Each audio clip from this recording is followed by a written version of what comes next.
Avant de commencer, je vous précise que cette vidéo sera divisée en plusieurs épisodes.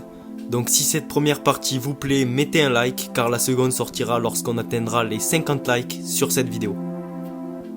Je vous conseille également d'activer la cloche en vous abonnant pour ne pas rater le ou les prochaines parties de cette histoire. Et sur ce, je vous souhaite un bon visionnage. Et vous attendez, car celui qui parle en premier a perdu.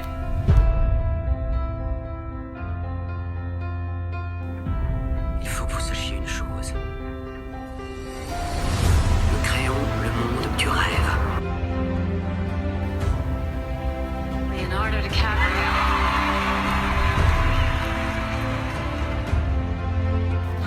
On est en pleine bagarre et ce n'est pas moi qui vais perdre. Il a la Paname, il a le Congrès, mais il ne possède pas encore le ciel.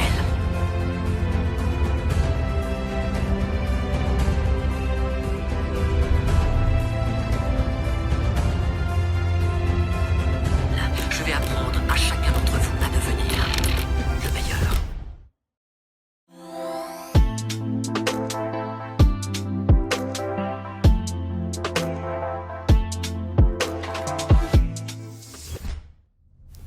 Leonardo Willem DiCaprio est né le 11 novembre 1974 à Los Angeles et y a vécu, notamment dans les quartiers de Los Feliz et de Hollywood.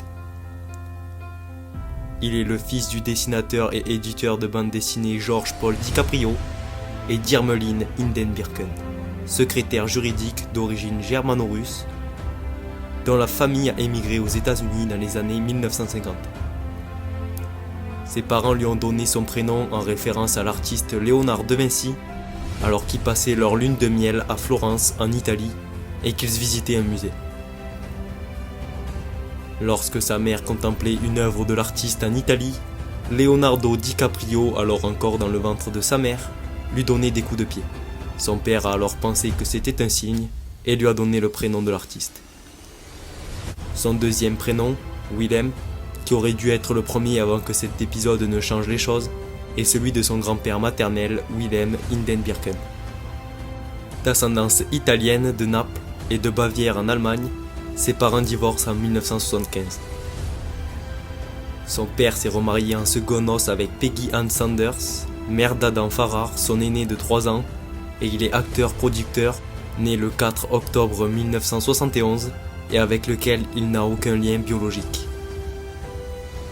Issu de ce brassage de plusieurs cultures, il passe toutes ses vacances en Allemagne à Düsseldorf chez ses grands-parents maternels et vit essentiellement avec sa mère dans le quartier d'Hollywood, non loin de chez son père après le divorce de ses parents.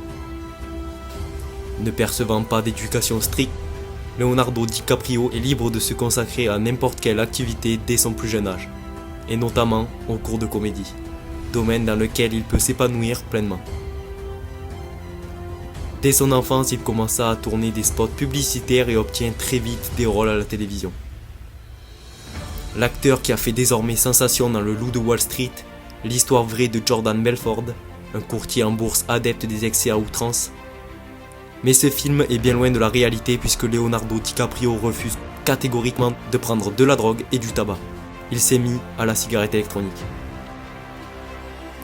Un mode de vie sain que Leonardo, gentiment qualifié de mec péniblement normal par son ami Kevin Connolly, doit à son enfance mouvementée entre Hollywood Boulevard et Western Avenue à Los Angeles.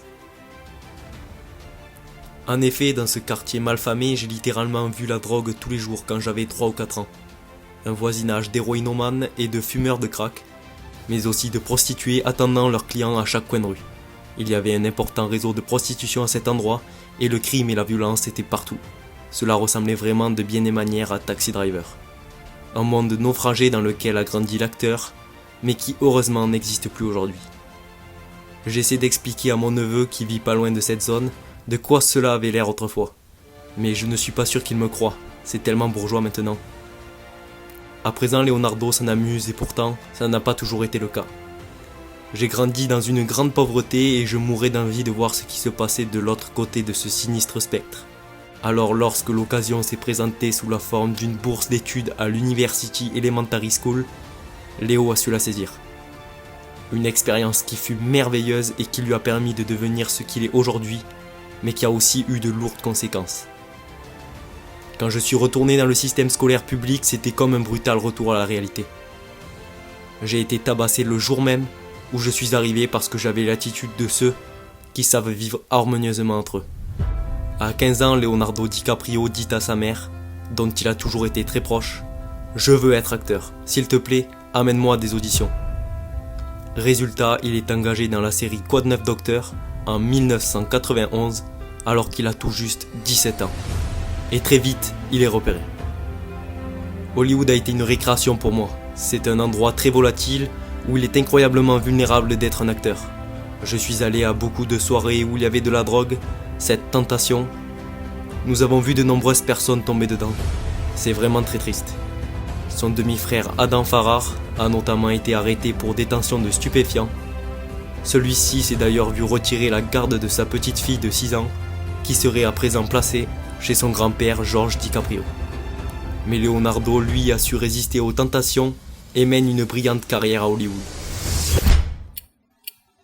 La seconde partie de cette histoire sortira quand cette vidéo atteindra les 50 likes, donc n'hésitez pas à liker et à activer la cloche de notification pour ne pas rater la suite de cette histoire et découvrir comment Leonardo DiCaprio est devenu un acteur à succès. Sur ce, on vous dit à la prochaine, c'était Success Story. Restez connectés.